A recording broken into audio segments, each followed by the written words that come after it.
Atos dos Apóstolos. Capítulo 21. Depois de nos despedirmos, navegamos em direção à ilha de Cós. No dia seguinte, chegamos a Rhodes e então a Pátara. Ali embarcamos um navio que partia para a Fenícia. Avistamos a ilha de Chipre, passamos por ela à nossa esquerda e aportamos em Tiro, na Síria, onde o navio deixaria sua carga. No desembarque, encontramos os discípulos que ali viviam e ficamos com eles por uma semana. Pelo Espírito, eles advertiam Paulo de que não fosse a Jerusalém. Ao fim de nosso tempo ali, voltamos ao navio e toda a congregação, incluindo mulheres e crianças, saiu da cidade e nos acompanhou até a praia. Ali nos ajoelhamos, oramos e nos despedimos. Então subimos a bordo e eles foram para casa. Depois que partimos de Tiro, chegamos a Ptolemaida, onde saudamos os irmãos e passamos um dia. No dia seguinte, prosseguimos para Cesareia e nos hospedamos na casa de Filipe, o evangelista, um dos 7 que tinham servido na igreja de Jerusalém. Ele tinha 4 filhas solteiras que profetizavam. Muitos dias depois, chegou da Judéia um profeta chamado Ágabo. Ele veio ao nosso encontro, tomou o cinto de Paulo e com ele amarrou os próprios pés e as mãos. Em seguida disse: "O Espírito Santo declara: assim o dono desse cinto será amarrado pelos judeus em Jerusalém e entregue aos gentios." Ao ouvir isso, nós e os irmãos dali suplicamos a Paulo que não fosse a Jerusalém. Ele, porém, disse: "Por que todo esse choro? Assim vocês me partem o coração. Estou pronto não apenas para ser preso em Jerusalém, mas para morrer pelo Senhor Jesus." Quando ficou evidente que não conseguiríamos fazê-lo mudar de ideia, desistimos e dissemos: "Que seja feita a vontade do Senhor." Depois disso, arrumamos nossas coisas e partimos para Jerusalém. Alguns discípulos de Cesareia nos acompanharam e nos levaram à casa de Minasson, nascido em Chipre e um dos primeiros discípulos.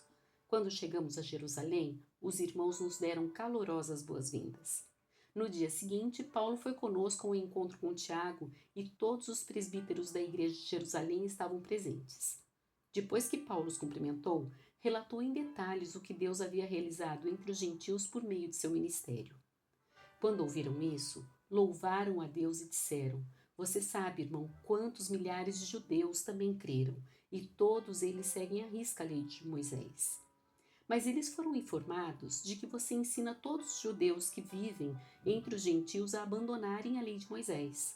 Ouviram que você os instrui a não circuncidarem os filhos, nem seguirem os costumes judaicos.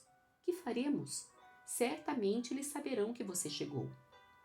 Queremos que você faça o seguinte: temos aqui 4 homens que cumpriram um voto. Vá com eles ao templo e participe da cerimônia de purificação. Pague as despesas para realizarem o ritual de raspar a cabeça. Então, todos saberão que os rumores são falsos e que você mesmo cumpre as leis judaicas. Quanto aos convertidos gentios, devem fazer aquilo que pedimos por carta: abster-se de comer alimento oferecidos a ídolos, de consumir o sangue ou a carne de animais estrangulados e de praticar a imoralidade sexual." No dia seguinte, Paulo se purificou junto com aqueles homens e entrou no templo. Declarou quando terminariam os dias da purificação e quando seria oferecido o sacrifício em favor deles. Estando os 7 dias quase no fim, alguns judeus da província da Ásia viram Paulo no templo e incitaram a multidão contra ele. Agarraram-no, gritando: "Homens de Israel, ajudem-nos! Este é o homem que fala contra nosso povo em toda parte e ensina todos a desobedecerem às leis judaicas. Fala contra o templo e até profana esse santo lugar, trazendo gentios para dentro dele." Antes tinham visto Paulo na cidade com Trófimo, um gentil de Éfeso, e concluíram que Paulo o havia levado para dentro do templo. Toda a cidade se agitou com essas acusações e houve grande tumulto. A multidão agarrou Paulo e o arrastou para fora do templo, e imediatamente foram fechadas as portas. Quando procuravam matar Paulo, chegou ao comandante do regimento romano a notícia de que toda Jerusalém estava em rebuliço. No mesmo instante, ele chamou seus soldados e oficiais e correu para o meio da multidão. Quando viram o comandante e os soldados se aproximarem, pararam de espancar Paulo. Então o comandante o prendeu e mandou que o amarrassem com 2 correntes. Em seguida perguntou à multidão quem era ele e o que havia feito. Uns gritavam uma coisa, outros gritavam outra. Não conseguindo descobrir a verdade no meio de todo o tumulto, ordenou que Paulo fosse levado à fortaleza.